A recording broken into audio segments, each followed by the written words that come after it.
Hey guys, আসসালামু আলাইকুম। আমরা যেটা পিসি ইউজ করি, পিসিতে কিন্তু অনেক ফন্টের প্রয়োজন হয়। আমরা কিন্তু অনেক ফন্ট ইনস্টল করি, হতে পারে বাংলা, ইংরেজি, আরবিক বা যে কোনো ল্যাঙ্গুয়েজের ফন্ট হতে পারে। কিন্তু আমরা একটা দুইটা ফন্ট ইনস্টল করি না, আমরা কিন্তু শত শত হাজার হাজার ফন্টও থাকে এরকম অনেকের পিসিতে। যাই হোক, আমরা যদি এখানে আমার 132টা আইটেম আছে এই ফোল্ডারে, আমি যদি সবগুলোকে মার্ক করলাম, সবগুলোকে সিলেক্ট করে আমি যদি ইনস্টল করতে চাই, এই যে ইনস্টলে দেই, এটা কিন্তু ইনস্টল হচ্ছে না। এখানে সময় গিয়ে যদি ইনস্টল ফর অল ইউজার এখানে দেই, তারপরে কিন্তু কোনো ফন্ট ইনস্টল হচ্ছে না। এখন আমরা যদি একটা করে ফন্ট ইনস্টল করতে যাই, তাহলে কিন্তু দেখুন ইনস্টল হচ্ছে। ঠিক আছে, একটা করে ইনস্টল হচ্ছে, বাট সবগুলো কিন্তু একসাথে ইনস্টল করতে পারছি না। তাহলে এখানে হচ্ছে কি, আমার 132টা আইটেম, 132 বার ক্লিক করে করে আমার কমে 500-1000 বার ক্লিক করতে হবে। এরকমভাবে রাইট ক্লিক করতে হবে, তারপর গিয়ে ইনস্টল ফর অল ইউজার, এরকমভাবে আমাকে ক্লিক করে করে যেতে হবে। আমার সারাদিন লেগে যেতে পারে। তো এতক্ষণ যদি সময় লাগে আমার এই ফন্টগুলো ইনস্টল করতে, তাহলে তো আর ইনস্টল করা পসিবল হবে না। তো কিভাবে আমরা খুব সহজে সবগুলো ফন্ট একসাথে ইনস্টল করতে পারি?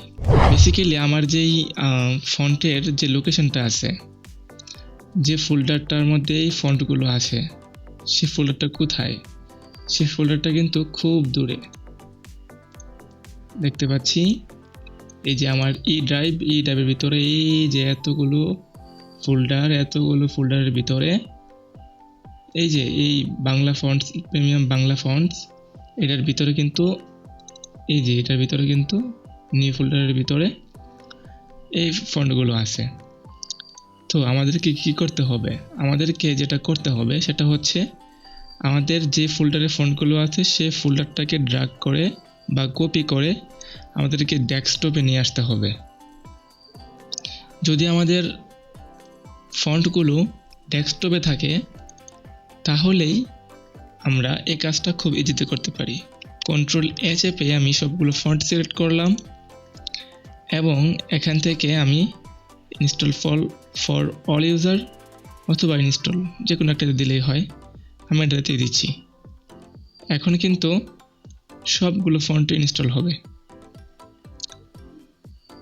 তো ফন্ট ইনস্টল করার জন্য খুব সহজে কিভাবে সবগুলো ফন্ট একসাথে ইনস্টল করতে পারি এটা আমরা জেনে ফেললাম। কিভাবে করব? যদি আমাদের ফন্টগুলো যদি অন্য কোনো ড্রাইভে, অন্য কোনো ফোল্ডারে বেশি ভিতরে থাকে, তাহলে আমাদেরকে কি করতে হবে? লোকাল ডিস্ক সি বা ডেস্কটপে নিয়ে আসতে হবে। ডেস্কটপে নিয়ে এসে সবগুলো একসাথে ইনস্টল করে দিতে পারি। এখন আমি ইচ্ছা করলে এটাকে ডিলিট করে দিই। সি হয়ে গেল আমার সবগুলো ফন্ট একসাথে ইনস্টল করা।